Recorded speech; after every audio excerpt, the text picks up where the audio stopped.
It's my pleasure to welcome everyone here this morning as we talk about workforce development in the era of COVID-19 and the important role that community colleges are having in developing the next generation of employees and how they've really had to adjust to the pandemic. Throughout the program, we'll be monitoring the Q&A, so please add your questions so they can be addressed by Dr. Marshall. I'd like to thank all the members of the Chairman's Circle that appear on my backdrop. Without these companies, we would not be able to present these programs. They really represent the leadership in our community. And now it's my pleasure to introduce the chair of the board of the North Orange County Chamber, Dr. Cheryl Lee Bugg. Serving as the Vice Chancellor of Educational Services and Technology for the North Orange County Community College District since 2014, Dr. Lee Bugg has been involved with the Chamber since 2016.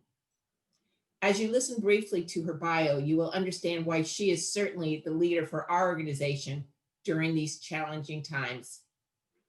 As a longtime community college administrator with a dynamic vision of life and work, she's adept in change management, enamored with innovation solutions that keep their institutions serving their students in a better way, and as an educational leader with integrity, vision, and a high sense of purpose. Welcome, Cherry. I'm glad to have you here this morning. Good morning, everybody. Welcome to this particular session. It is my distinct pleasure and honor to introduce my boss, the Chancellor of the North Orange County Community College District. Dr. Cheryl Marshall has been an educational leader in the California community college system for close to 25 years. She has a future-forward vision for higher education and practices a radically student-centered leadership style that is also inclusive, collaborative, and equitable. Dr. Marshall has been the chancellor of our district, the North Orange County Community College District, since 2016. As you know, our district is comprised of 2 credit colleges, Cypress and Fullerton colleges, and a very large non-credit institution, North Orange Continuing Education. Under Dr. Marshall's leadership, we launched the North Orange Promise, a program that provides financial and other support to mostly first-generation college students. We have significantly expanded our dual enrollment program with almost all of the high school districts in the North Orange County region. And most importantly, we have successfully created a 10-year educational and facilities master plan while pivoting to online teaching and learning and remote work for our employees in the middle of a global pandemic. In addition, Dr. Marshall has always been an advocate for career education and a champion for adult learners. She is both passionate and committed to the dual mission of transfer education and career education for the community colleges. And today we have the good fortune to have her speak to us about the state of the North Orange County Community College District. So please join me in a warm welcome to Dr. Marshall. Dr. Marshall, the Zoom is yours. Thank you so much, Cherry and Teresa. And thank you all for being with us today. I really appreciate the opportunity to share an update on our district. I'm going to cover 3 major areas today. I'll talk a little bit about the students we serve and our employees and our major initiatives. We will talk about how we pivoted during the pandemic and how we're providing online and remote services and instruction. And then I'll share a little bit about some of our future plans. So first, a snapshot of our employees, our students, and our work. As Cherry mentioned, we have 3 colleges within our district. Cypress College serves over 20,000 students, and last year they were named one of NASA's 11 minority serving community colleges. They were also named the #3 best community college in the nation by a group called College Consensus. Fullerton College serves over 27,000 students, And we're so proud of the fact that they are the #1 community college in the state for transfers to the CSU system. They provide a large number of transfer students, and I'll talk more about that a little bit later. And at Fullerton, over 2/3 of the students are the first in their families to go to college. As was also mentioned, we are very proud of our standalone non-credit program, North Orange Continuing Education. They serve over 30,000 students. It's one of the 2 standalone non-credit programs in the state and one of the largest. One of the programs that we are proudest of is that they offer disabled support services that helps promote independence, employability, and advocacy for those with disabilities. This is a little bit about the students that we served last year. And I'm going to see if I can use my pointer here. So this year we have about a little over 72,000 students, which translates to almost 34,000 full-time equivalent students. As you'll see below, most of our students attend part-time, 63% attend part-time. So you want to look at both the head count and the full-time equivalent number of students. 46% of our students are Latinx.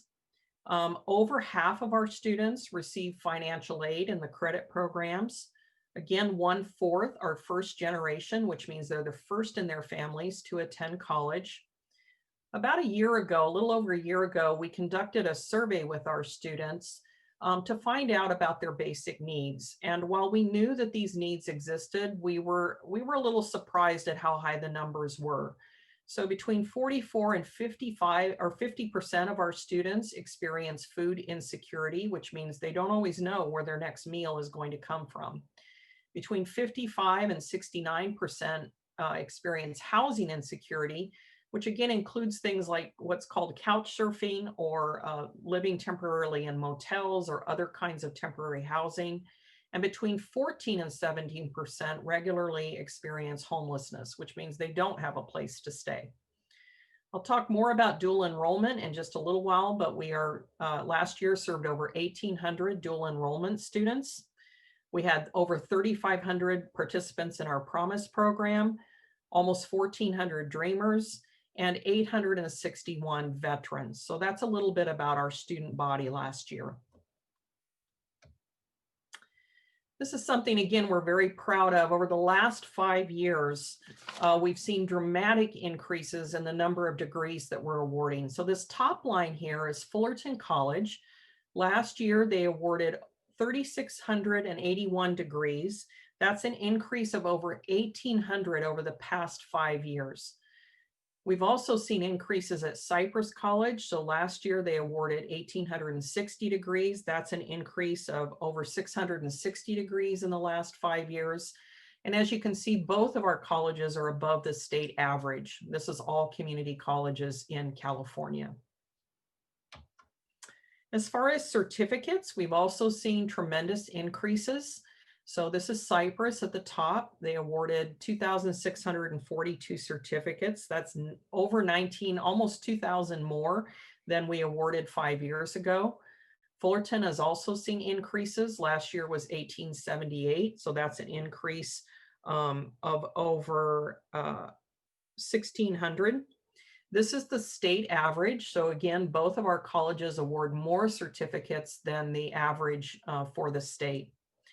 The number of certificates we've awarded in our non-credit program has remained stable, but it's more than double of what the average is for other non-credit programs in the state. So I'm very proud of the work that our faculty and staff have done to ensure that students get their certificate or degree and make it to their goal. Again, I mentioned transfers. We do a tremendous amount of preparation of transfer students. So to the University of California, we transferred over 400 students. Again, we have a large number of students that attend the Cal State system. So that was over 2,400. And then we have over 400 that are transferred to other institutions. So this is great work that the colleges are doing to ensure that students who want to get a 4-year degree have the opportunity to do so. This is dual enrollment. Over the past 3 years, we've spent a great deal of effort building our dual enrollment program. And what dual enrollment means is that we are offering our classes to high school students at their sites. So we are currently working, as Cherry mentioned, with 7 school districts. We are offering over 100 classes each term at high school sites. So this is great for high school students because they can explore various career options. They can get a sense of confidence in preparing and understanding that they have the ability to succeed in college, and they get a head start on their college classes. So again, what you see here is we stay pretty steady during the summer term in terms of the number of dual enrollment classes we offer. But in the fall term, over the last 3 years, you can see that we've more than doubled the number of students that we are serving in dual enrollment. And then in the spring, we've also increased by over 500 the number of students that we're serving. So we're very pleased with the number of students that are getting the opportunity to take a college class while they're still in high school. And the success rates have been steadily good. The lowest was 78% in the fall of 2017. So that was our first year. And you can see that we had a high of 97% during one of the summer terms. But typically you can see the success rates remain between the 80s and 90s. So we're very pleased with the fact that our high school students are succeeding in our college classes. And these are college level courses. They are not changed in any way. So we're very pleased to see that students are taking these classes and succeeding in these classes. A little bit about our employee population. Last year, we had over 4,400 employees. 31% of those were permanent employees. What you'll notice this year, so far, we've only employed about 3,300 people. And a lot of this has to do with the fact that we're not on campus. What you'll see is the 2 biggest drops are among part-time faculty and hourly support staff. Some of it is due to the enrollment drop, but again, when you're not on campus, there are less opportunities to employ students and other kinds of hourly workers to support the programs that are on campus. I am very proud of the fact that as a district, of our full-time employees, we have had no layoffs, no furlough days. We've kept everyone employed. And so we're very happy about that as a district. I'm very proud of the work that we've done there. These are some of our major initiatives that we are undertaking. What you see on the left is our student-focused initiatives. I'll talk more about guided pathways in just a little while. Cherry mentioned the North Orange Promise. This is a program that provides up to 2 years of free tuition for students who are eligible. I've talked a little bit about the dual enrollment work that we're doing. Our student basic needs, again, I'm so happy with the fact that we have started to address student basic needs. So we are working on food insecurity. Before the pandemic, we were exploring temporary and emergency housing, and we will get back to that as soon as we can. Fullerton College has had a food pantry for many years, but last year, I'm pleased with the fact that we established food pantries at our other 2 sites, at the Anaheim campus and at Cypress College. So we now have food pantries at all 3 campuses. When we switched to online and remote work, we are now having drive-through food pickup for our students. So we've continued to address the food insecurity of our students. We also want to make sure that all students have an equitable opportunity for success. We want them to feel welcome and embraced by our college communities. So we are working very hard on social justice initiatives to make sure that every student who comes to us has the opportunity to succeed and to achieve his or her goals. As far as the organization, we are continuing to work on our fiscal health and stability. We remain fiscally strong. We are still challenged with trying to figure out the new state funding formula for community colleges. It now is composed of 70% enrollment and then 30% on other outcome measures. So trying to predict what your future funding is going to be is a little bit challenging, and we are addressing that across the state in the community colleges. We've also been working on improving our internal processes, trying to move away from paper and to do things more consistently. This year, we are focusing on our data accuracy, so trying to make sure that we collect all of the data and that it is accurate when we submit it to the state. And part of that is because of the new funding formula. We want to make sure that we are capturing the success of every student so that the state provides us with the revenue and the funds for that particular student. Another example of how we're moving away from paper is that we're moving our contract approval process online so that it will be automated and we don't have to pass papers across the district.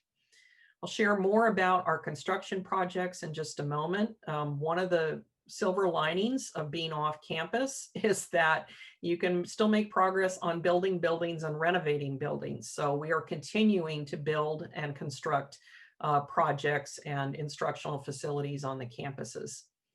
We have focused intentionally on fundraising. We are trying to bring in more scholarships and more endowed gifts so that we can support not only our programs, but our students. And we work regularly with all legislators and representatives, both at the state and federal level, to build good relationships, to find points that we have in common. And we do meet regularly with all of our state and federal representatives. So these are some of our construction projects. As I mentioned, these are moving forward. Thank you for your support of Measure J. You know, none of us ever like to see additional taxes, but we are investing those tax dollars in facilities to make sure that our campuses can meet the needs of our students and our programs. So what we have in progress right now are the Science, Engineering, and Math building at Cypress, and then the Student Center and the Veterans Resource Center. The Student Center and the Veterans Resource Center are moving along extremely well. Those will probably be finished by the end of this calendar year. And the Science, Engineering, and Math building is on schedule to be completed next year. At Fullerton College, we have begun work on an instructional building. We're very happy that all of the humanities programs are going to be in one building. Prior to this, I think they were spread across the campus in 6 different buildings. So the programs were not together. So we're very happy that the instructional building is coming along. They poured the concrete just a couple of weeks ago on the floors. So that is scheduled to be done sometime next year. We're also installing new chillers that are energy efficient and will cool the campus much better and with a lower energy demand than what we have in place now. We are currently in the planning stages for the Fine Arts building at Cypress College and also the technical education buildings. And these house programs like business, our health sciences, including nursing, our aviation program, our auto technology program. So all of those programs and more are in our technical education buildings. And we just submitted the initial design to the state. At Fullerton College, we are beginning design work on Building 300, which is a historic building, and Building 500. And those house programs such as business and CIS, and it's the current home of our Veterans Resource Center. And then at the Anaheim campus, we have submitted to receive state matching funds for repairs to the parking deck. And as a result of our educational master plan, we are hoping to use part of that parking deck for student gathering spaces. On almost all of these projects, we have applied and received some matching funds from the state. So that allows us to stretch our local bond dollars even further and to invest in these buildings. So with that, I'll pause momentarily and see if you have any questions about our students, our employees, or the work that we're doing. Thank you, Dr. Marshall. It's really rewarding knowing how the community college is really student focused and making sure that they're meeting their needs. I had a couple different questions that have come in regarding certificates versus badges. And what fields you're offering certificates in. I've heard a lot about badges from other webinars that I've been on recently.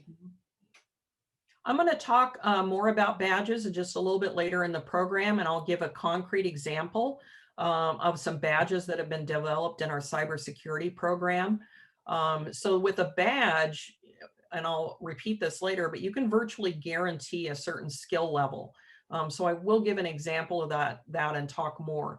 We have certificate programs in almost every single program at the 3 colleges. And certificates get you to a certain level and make you employable, sometimes in entry-level jobs or some of those middle-skilled jobs. And many of the certificates that we have are what we call stackable. So if you take the first certificate, you can still come back, even if you go to work for a little while, and then add another whole package of skills onto that first certificate. So those are some of the differences. Great. I have a question from the attendees asking what degrees are offered, and I think I'll modify it a little bit just to say which degrees are the most earned, rather than, I know you offer a variety of degrees. I know that our health science degrees are one of the largest number of degrees that we offer. Also our business degrees. We provide a huge number of transfer students who get a business degree or accounting, marketing, management. All of those in the business area are still one of our highest demand and highest awarded degrees. But we could provide data that you could send out later that shows the numbers of degrees and what the most popular are. That's great. I know primarily that you offer associate's degrees, but you do have a unique opportunity on your Cypress College campus for a 4-year degree. Can you highlight that a bit, or is that going to be covered later? No, I'm happy to highlight that now. Cypress is one of 15 community colleges in the state who are offering a baccalaureate program. And at Cypress, it's really cool because it's in mortuary science. And it's the only mortuary science bachelor's program west of the Mississippi River. So it covers a lot of territory. So this is one of the pathways that I'll talk about later, or I'll talk about pathways, but you can actually start as a mortuary science assistant certificate program at the non-credit program, and then move over to Cypress to get your associate's degree, and then stay at Cypress to get your bachelor's degree or baccalaureate degree. The baccalaureate programs in the community colleges are focused strictly on workforce development. These are applied degrees that are needed for a particular labor market sector. So we're very pleased to be part of this pilot program and to be one of the early adopters of baccalaureate programs at the community college level. California was one of the last states to get on board with the baccalaureates. I think there are over 20 other states that offer baccalaureate programs within their community college systems. So I think it's something that we should be doing more of and look forward to adding those in the future. That's great. And then another question that's here are all classes online now at both Fullerton and Cypress College? And then again, if you're going to address this later in the program, just tell us so and we'll hold that question. I'm going to move there next, so I will answer that question. Perfect entree. In some detail. Away. Yeah, thank you. Perfect segue. So let me go there. I know, as most of you are experiencing, the last 6 months has been quite challenging to try to work remotely. I mean, there's some advantages. Teresa and I were talking about this before the program, but it also presents its challenges, and I know has been sometimes emotionally draining on all of us because of the loss of connection. So I want to share a little bit about where we are and what we're doing and how we pivoted to address the pandemic. So in answer to that question, yes, most employees are primarily working at home. We do rotate people onto campus. Our campus safety and our M&O crews have been phenomenal. They're there on a regular basis to make sure that our campuses and sites are maintained and stay safe. But 98% of our classes and services are online or remote. We have some face-to-face classes, but those have been limited to labs in the science area and in some of our career and technical education where you need that hands-on instruction.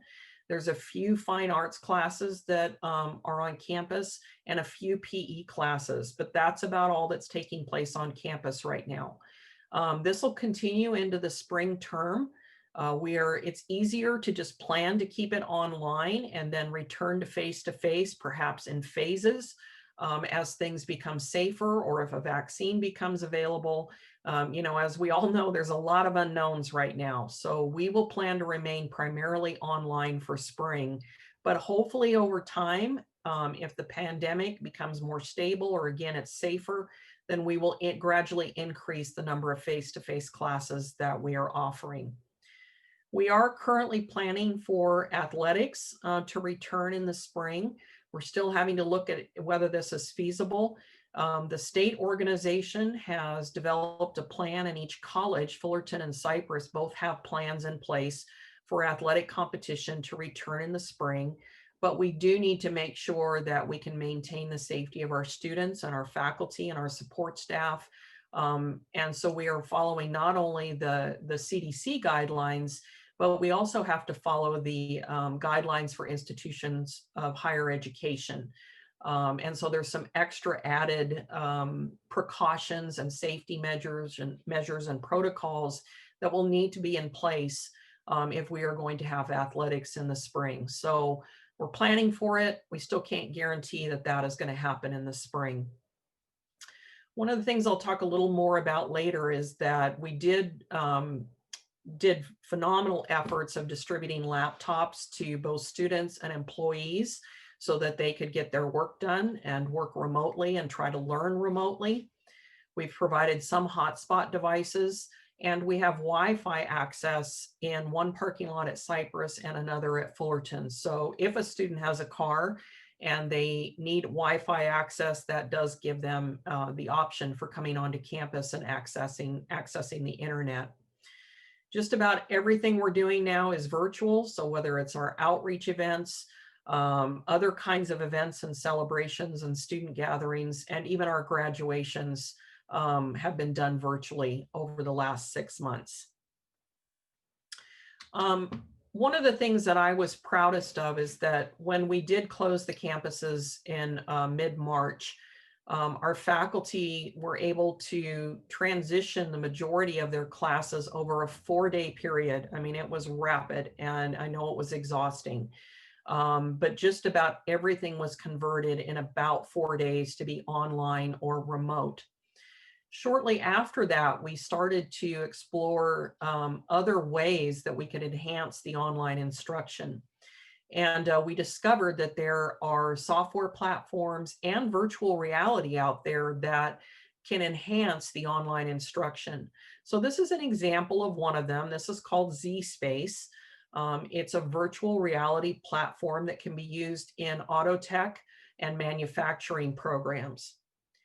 Another example is called Labster, and we are using this across the district in our science classes. So the science labs are using this platform to help with the lab portion, although again, we do have some face-to-face labs back on campus this term.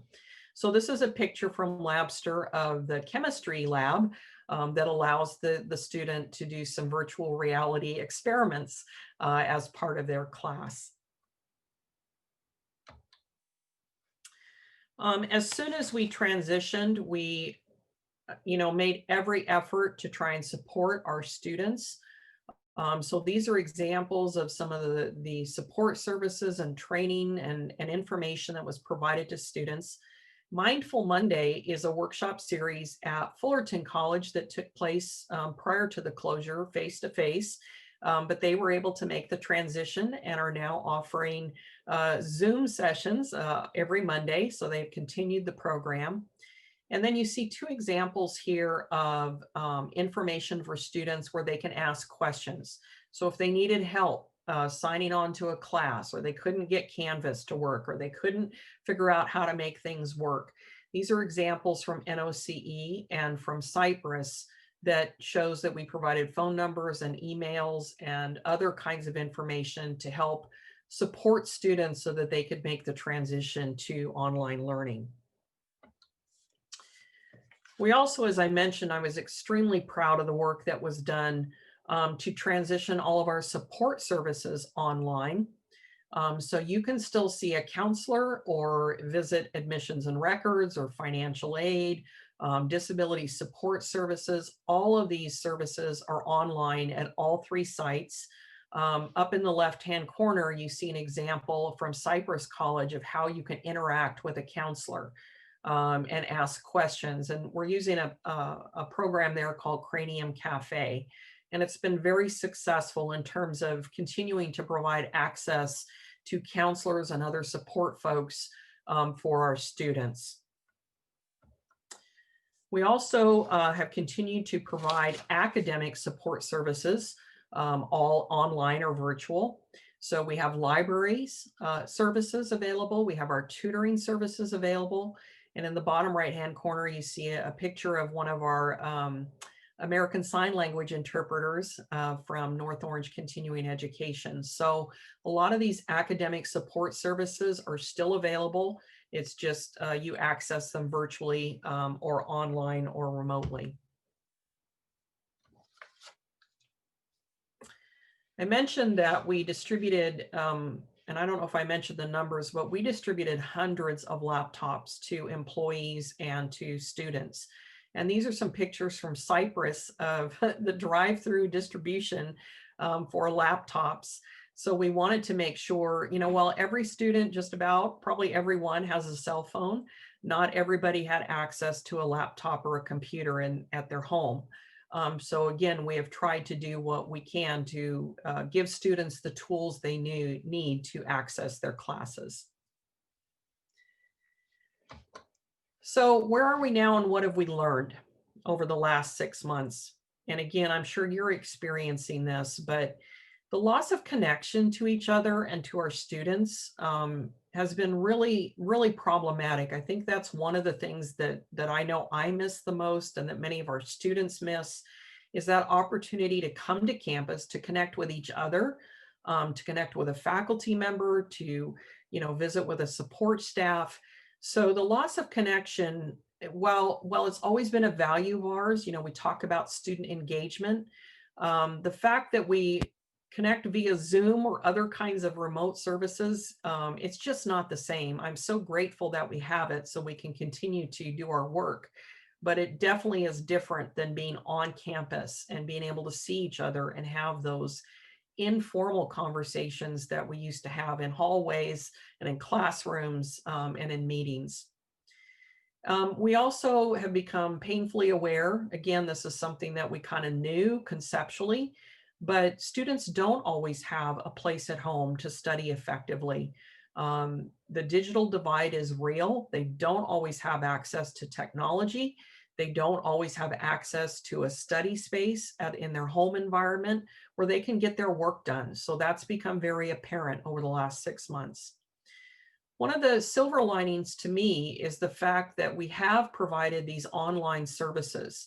And I hope that something that maybe continues after the pandemic ends is that we continue to do some of this and provide these online services for students who are working full-time or have a hard time getting to campus. I think it has broadened our reach and our access for things like being able to talk to a counselor or getting help with a financial aid application.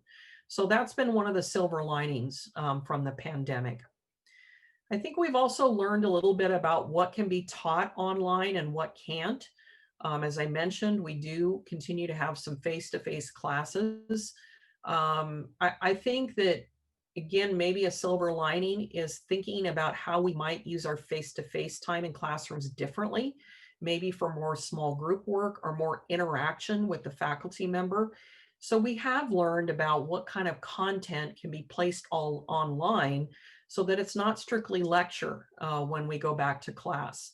So we'll see how that works out, but that's another one of my hopes and dreams is that we think differently about how we teach and how we learn. But the bottom line is that online teaching and learning are not for everyone. I think that's part of why we've seen enrollment drops. It's very challenging to teach online and to learn online. It works perfectly for some people. It works great for working adults who have, space at home and the technology at home, but it doesn't work for everybody. I know that when I was teaching, I did all face-to-face. I wouldn't have a clue how to do online instruction. So again, when I think about the fact that our faculty members were able to do this rapid transition, I'm very proud of them and pleased with the work that they've done. But it's just not for everybody.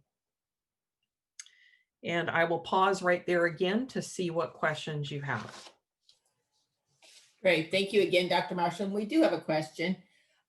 Will adult education at the Anaheim campus be expanding their free business computer courses? Many of the courses have been the same over time. I will have to find out about that. I know that they recently revised their certificates. They have an information worker certificate. I will need to get more details to you on that. But I do know that they did some curriculum revisions last year and are beginning to offer those. And then I have a question that ties into the next question I will ask, and that is, you mentioned the distribution of laptops to students. Were those loans, grants, gifts, purchase? How was that, the distribution modeled? They are loans. We know that we will probably lose some, but we felt it was more important to try to hang on to the students, but it is a loan program.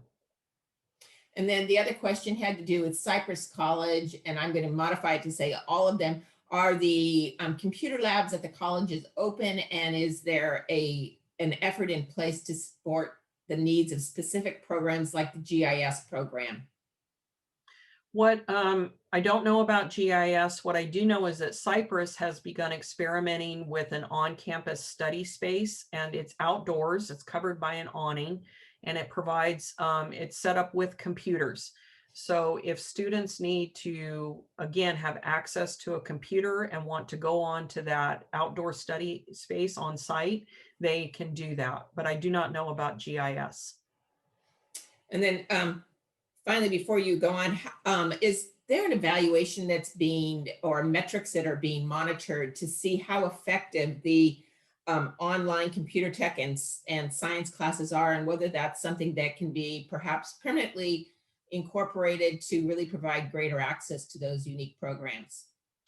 Yeah, that's something that, again, we're trying to learn. How is it working? What's not? We will be looking at how many students we retain and how many are successful in this, different environment. And again, my hope is that perhaps these online virtual reality labs will enhance the face-to-face instruction that occurs once we go back to campus. Great. So I'm going to let you resume and get to the future of college. Okay, thank you. So lastly, I just wanted to share some of our future direction and plans and talk about the work that we're doing, and again, give some concrete examples. So as was shared, we just spent the last year developing our educational and facilities master plan that will cover the next 10 years. So we worked with planning consultants and architects. It took a year because we really had broad participation from across the district. It included faculty, support staff, managers, and the community, including some alumni. So we really wanted to spend time thinking about the direction that we want to go. And we wanted as much input from all of those that I mentioned as we could get. And we really did have great participation. In fact, the students who participated, we had over 5,000 surveys returned from students. So we were really excited about that. And there were, I think, close to 200 surveys completed from community members and alumni. We also spent time on this because we wanted to make sure that the goals and directions that we were identifying really reflected who we are and where we are aiming to go. We wanted to get the words right, and we wanted to make sure that it was an accurate reflection of us as an educational institution. If you'd like to take a look at it, it is posted on our website. It's still, you can access it right from the front page of the district website. And the link is in here, and I can send that link out if you wish. So again, we spent quite a bit of time thinking about the directions that we wanted to go and thinking about the words that would most accurately describe those directions. So we ended up with 5 strategic directions. I want to start with the collective impact and partnerships direction, because this is where we understand that we need you. Those of you in the business community and in our community-based organizations, there is no way for us to do this work alone. We need you as mentors, as advisors, as resource providers, as a place where our students can be interns. You can participate on our advisory panels, which I'll talk about more in just a minute. And here's a picture of one of our food pantries. This is the one at the Anaheim campus. We could not provide the kinds of fresh foods that we do without partnerships in the community. So over the last year, we've expanded where it's no longer just canned goods and other kinds of on the shelf products, but we are also providing fresh food, which is very exciting to me. Our major partner in this effort is Pathways of Hope, but we also receive donations and connections with other organizations, primarily through Pathways of Hope, so that we can provide the level of resources that we do in our food pantries. And again, for our students to have mentors, advisors, and interns. We also developed a direction called student experience. And this is one of those where we played around with the words and finally settled on the student experience. Well, I think when we started, we were talking about student success and completions, but the more that we talked about it and had conversation, the more we realized that we really want students to have a positive experience in college. So it's not just about what happens in the classroom, it's about the total college experience and what is learned both inside and outside of the classroom. So that's how we landed on student experience. And then I'll just mention the other 3. We also want to be good stewards of our resources. That includes our financial, our facilities, our human resources. Are we using those wisely and maintaining, again, the long-term health of the district and being clear and transparent in how we make decisions? One of the things that I know my people get tired of hearing me say, but planning should drive resource allocation, not the other way around. We also are paying attention to our physical environment. As I mentioned, we have all of these construction projects going on and will have over the next decade. But we've also incorporated sustainability into our physical environment. So we want to be intentional about not only building facilities that are environmentally friendly, but that support the work that we do and the teaching and learning that go on. And finally, we want to be a district where employees feel good about coming to work, that they know that they are valued, and we to want to work for us and to want to think of us as a desired employer. So those are our 5 strategic directions. One of the key strategies we're using in designing and supporting that student experience is to serve the whole student. So we want to go, again, beyond the classroom. We want to engage with our students and support what their college goals are and what their career goals are. And we also want to provide support and meet their needs on a social and emotional level as well. So we try to, think about our work in terms of serving the whole student as a human being and not just looking at them as somebody who's taking classes. Some of the ways that we serve the whole student, I've mentioned the meeting their basic needs. So again, I think we're doing a good job. We can always do better on meeting food insecurity needs. We were exploring, as I mentioned, temporary and emergency housing. We will get back to that as soon as we can. And we've really ramped up over the last few years the mental health counseling that we provide to our student. So we're continuing to try to be innovative and to address those needs in partnership with other agencies. Another technique that we've used is to embed counselors and tutors into programs. So in some cases, we have counselors that are assigned to certain programs or disciplines so that they can become experts in that and provide great advice to students on how to get through that program. We also have certain programs and classes where tutors actually are in the classroom or assigned to a particular class so that students have direct access to that tutor. And finally, again, I'll remind you all and thank you for the partnerships that we have with you. It's through these partnerships that we can not only provide the resources that our students need, but that we can make sure that we're meeting your needs for a trained workforce. And so whether it's your role as advisors or work-based learning or internships, those are all important ways that we want to partner with you to make sure that our students meet your future needs. The model that we're using for much of this work is called guided pathways. And it's much more to me than just an initiative or another passing fad. Too often what you see on the left there is, trying to get through college, and any of us who manage to navigate through college know that it can be very complicated. Our bureaucratic systems are not easy to get through. And so sometimes it looks like this tangled freeway mess. And we know that there are lots of on and off ramps to that freeway. But what guided pathways has allowed us to do is to really look at the student journey and to try to look at it through the student's eyes. And then to make sure that we do everything we can to help them make good major and career choices. We want to clarify the path. And that's part of the point of some of our early outreach efforts and our dual enrollment is to help students be able to explore and become aware of occupations and career paths that they didn't even know about. And then how do we help them onboard into the college? We have more orientations and first year experience type programs now. And then we want to help them stay in school, help retain them, help them succeed as they go along, and make sure that they're learning the right things to be successful in their college and career.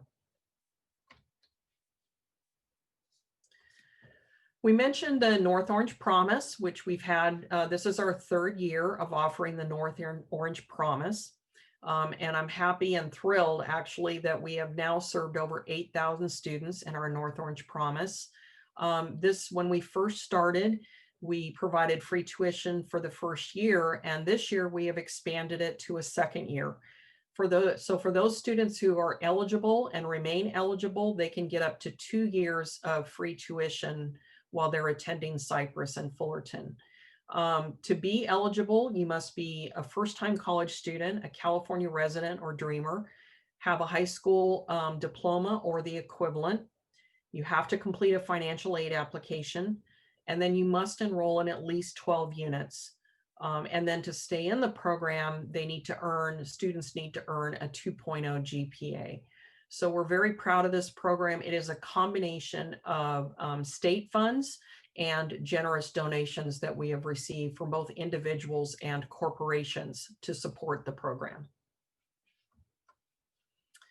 This is the success that we're seeing from our Promise students. So what you'll notice in the last fall, we were in the high 70s. Over 75% of our students maintained that 2.0 GPA. And then in the spring, it went up even more. So we were in the low to mid 80s with students who maintained at least a 2.0 GPA so that they could remain in the program. So we're very pleased to see that they are making progress and succeeding. And then finally, again, I wanted to share some tangible examples of programs that I think are meeting workforce development needs, but also using the guided pathways model. So the first one is biotechnology at Fullerton College. You might be aware that there's a very strong labor market demand for biotechnicians in Orange County and LA County. Here's one example. There's been 8% growth in the last 5 years which is the equivalent of 619 positions. And just this year, we are expecting over 1,400 jobs for biological technicians. It's a good paying career. It's the median wage is 21 bucks an hour. So that's a good, wage as you're starting your career. We do have dual enrollment starting. We just recently started dual enrollment for biotechnology for the entry-level courses. So we're trying to give high school students the opportunity to explore this path. This is the number of certificates and degrees that we've awarded over the last 5 years. So we're very pleased that we are again helping to meet some of that labor market demand with fully trained biotechnician students. We have just phenomenal faculty in this department. They have already received one National Science Foundation grant, and we just submitted for our second NSF grant for this program. With the first grant, Fullerton College worked in partnership with Santa Ana, Santiago Canyon, and Irvine Valley colleges. So it was a county-wide collaborative. And with support from that first NSF grant, they developed a common curriculum. So if you take a class at one college, it is the equivalent of the class at another community college. They trained faculty, they shared resources, and then there was a huge outreach effort, again, to high school and middle school students about biotechnology. So part of the approach that's used is to provide this hands-on and practice. So, those of us who get to try something and get our hands dirty in it, that's really a great way to explore a possible career path. And in partnership with Amgen, they produced reagents and loaned equipment to over 80 teachers, over 8,000 students in 40 different schools. So I think this shows the power of not only a partnership among higher ed providers, but also with those of you in business and industry. When we work together to define a curricular pathway and to give opportunities to students to explore that pathway and to get hands-on work, we see high success rates, and we help meet a workforce need in the county. Second example is, and this is, I want to say, our most developed pathway is cybersecurity at Cypress College. And Henry Hua and his team have done just phenomenal work on building this pathway, and you'll see some of the results. These are some of our dual enrollment students who start the program early while they're still in high school. And then I want to show you just a brief video that gives a wonderful overview of the work that's being done. Hello ATE, and welcome to the Cypress College PACE project.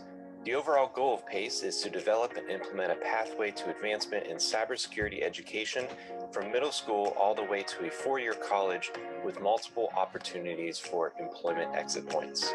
This project also won the 2019 National CyberWatch Center's Innovation in Cybersecurity Award in Evidence-Based Strategies. Cypress College is proud to be a center of academic excellence in cybersecurity as designated by the National Security Agency and U.S. Department of Homeland Security. Our PACE programs include dual enrollment for high school students, Cyber Patriot, digital badging, and professional development. Our Cyber Patriot program, headed by various cyber mentors, gives hands-on training to elementary, middle, and high school students. Our digital badging rubric includes 2 major categories of soft and technical skills. Soft skills include creativity, critical thinking, collaboration, communication, and character. The main goal of the Cybersecurity Strategy for At-Risk Youth program is to empower select students with an advanced PACE college certificate and industry certificate exams all in one semester.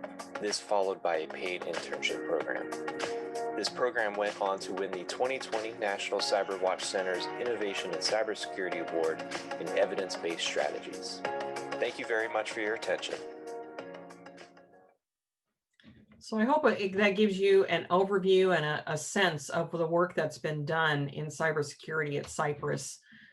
These are some of the results that they have achieved over the past few years. So just last year alone, they awarded 183 certificates.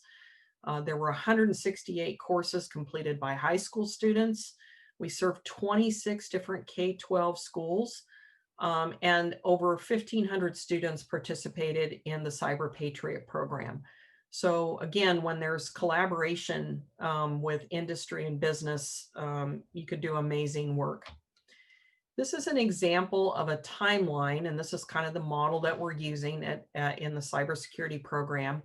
And it shows how outreach can start in the 8th grade, and then dual enrollment can begin as early as 9th grade. And over the course of that student's high school career, they can take college courses. Then in the summer between high school and starting at Cypress College, there's an opportunity for an internship. And if they've completed all of these classes, these dual enrollment classes, and that gives them a great head start when they get to Cypress. And it gives them a wonderful opportunity to complete their degree within 2 years. And included in that 2 years are employment opportunities and internships. You asked about the badging earlier. There was a question about the badging, and you saw in the video that there's both a soft skills and a technical skills badge within the cybersecurity program. So this shows the technical skills badging concept, what all is built into that, the kinds of certificates, the internship, all of the different kinds of activities that go into building that set of technical skills. And again, I'm going to repeat what I said earlier, that because this is evaluated and assessed by a high school teacher, a college faculty member, and an industry mentor, we can virtually guarantee that the student has this set of technical skills. So you have multiple perspectives assessing the skills that are part of this technical badge. And then the student can go out, and as they seek employment, they can present these badges to employers so that they can prove and have evidence that they have this set of technical and soft skills. This is our industry advisory group. Again, we could not do this without participation from those of you in the business and industry sector. So it's because of this advisory group that we've been able to help develop this pathway so well.